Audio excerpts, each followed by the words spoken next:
What up, Ho-biscuits? It's your girl Skitten, back at it again. I go on Twitter all the time, y'all. I go on my personal Twitter all the time. I go on my professional Twitter all the time. I'm a Twitter fiend. I love it. And so I came across this story the other day, and they used a word that I'm not sure what it means, but I'm about to look this shit up in the video. They used the word incels, and they said there's an incel crisis, and I don't know what that is, but we're gonna look it up later. But this story was just like, it was like reading the story was like watching a train wreck. Like, it was insane, and it really reminded me of that, like those Reddit like night sky posts. Like, that's what it really reminded me of. And so I just felt like I should share it with you and kind of get your opinions on it, see how you feel about it. So yeah, let's go ahead and get into this, because this shit is crazy. I often eat alone at a Wendy's that's just down the street from my house. That sounds like a witch. That don't sound like a weird man. Never mind, forget I did that. Whatever. A little less than a week ago, I noticed that they hired a new employee. She's a fair-skinned woman who, for the sake of not violating a pending order of protection, we'll say is named Michelle. I was fond of her from the moment I first saw her. I immediately went home and scoured the internet to find out more information about her.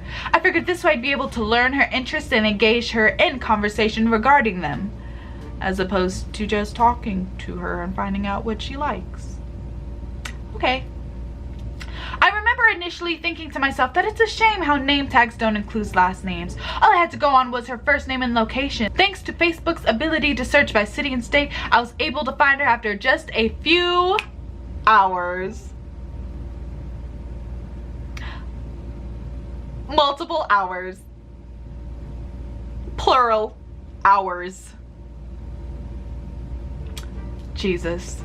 Once I did, I realized I hit a gold mine. Her phone number was visible to everyone, not just Facebook friends. Bad idea, by the way. Make that shit private. Make all of your shit private. Can't nobody see your stuff unless they're friends with you or friends with your friends or whatever.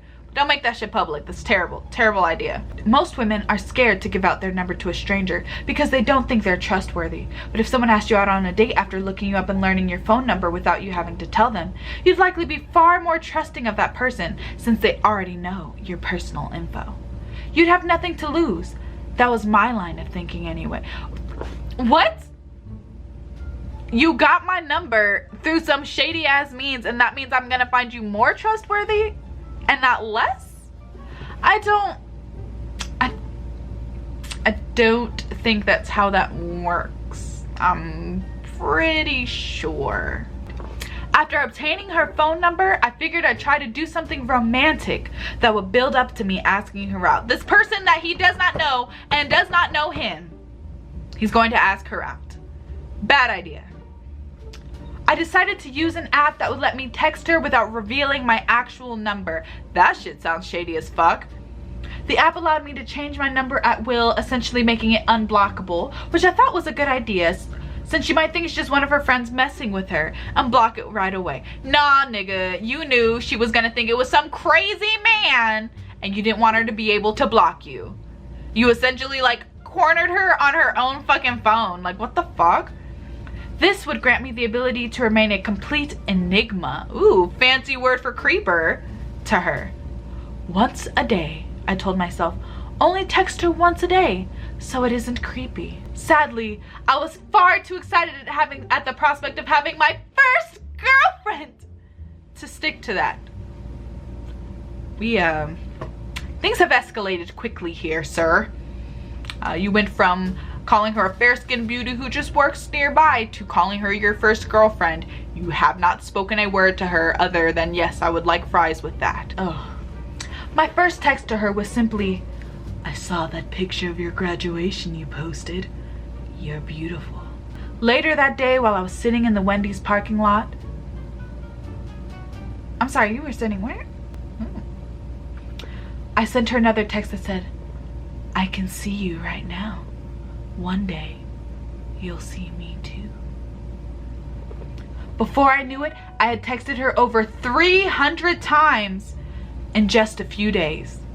300 times. She never once responded to any of them. 300 texts, not one response. Still, not all messages contain texts. Some were just pictures of her that I took while she was at work to let her know that I was actually one new comment, because people suck at taking screenshots. Yeah. So we won't ever know what that word is. It's a mystery word. Just put that up, a mystery word. Some of you may have noticed that I wasn't online at all yesterday. There is good reason for that. Yesterday was the day that I met her in person and tried to ask her out. It didn't go as planned. I walked up to Michelle while she was at the counter and told her that I'm her admirer. Her cheerful expression changed as she suddenly started shouting, "This is the guy! Marco, this is the guy!" Marco is her manager. He jumped from behind the counter and grabbed me while instructing her to call the police. I bit his arm hard enough to draw blood, but he did not release me until the police arrived. The police said that the detainment was lawful, which meant that I was to be charged with battery for biting the manager, in addition to stalking. This amounts to almost $500 in fines. Thankfully, Father told me he'd take care of it since I'm currently unemployed. Gee, wonder why. The police also told me that she's filing for an order of protection, so I can't return to that specific Wendy's. Father told me to keep my chin up. Keep your chin up, bucko. And to remember that some women just aren't worth it. He said that if she thinks having a guy flatter her and think about her all the time is something to call the police over, then she must be one of those nutty feminists. After spending some time thinking about it, I realized that he's right.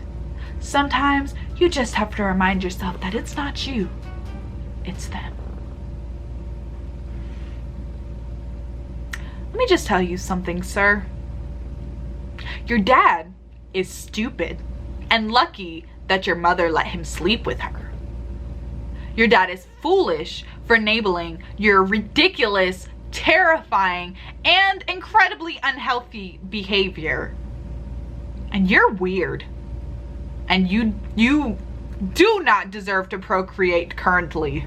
And I'm not sure, given that your father is enabling you, that you will ever be a good choice. Just be real. Let's just be real clear about that. But this shit is terrifying. These kinds of stories happen all the time, every day. And women on social media have been begging the world to see that this is a problem. And it's not just a problem with like one or two random guys. Like, this shit happens all the time. It's a society issue. And like, this girl literally didn't do anything. And of course, like, you know, like, even from his point of view, this girl didn't do anything to encourage him, or she literally just existed as someone that he thought was beautiful, and he felt entitled to her time, her respect, and her affection. And that's the kind of shit that like women are talking about. So yeah, I think this shit is nuts. This shit is absolutely insane to me. God, he was like, oh, she's gonna be my girlfriend. I saw her, I want her, she's mine now. Like, that, what? That is not how that works. And the way he chose to woo her, like, he tried to make it sound like it wasn't creepy, but I feel like even with however he edited, you know, like, edited the story to fit his own narrative, like, that shit sounds creepy. Like, she can't block me because I'm consistently changing my number. I'm waiting in the Wendy's parking lot for her, just watching her do her job, texting her pictures of herself so that she knows that she's never alone, that she's never safe, that I'm always watching. It's like that creepy ass song, like, every step you take, every breath you make, I'll be watching you. That song is creepy. That song is not an ideal relationship. That song is not romantic. So yeah, I came across that story and I just really wanted to share my thoughts and my feelings with y'all, because this shit's crazy, yo. This shit is nuts. Just for privacy purposes and whatever, I'm gonna go ahead. I'm not sure if this story is like real or not, but I feel like it's a really good example of stuff that happens. But just for privacy purposes, I'll go ahead and blank out the actual name that's under here. If any of you are curious, because I've been getting some questions, this lipstick is star-crossed by ColourPop. So enjoy, and thanks for watching. Don't be this guy.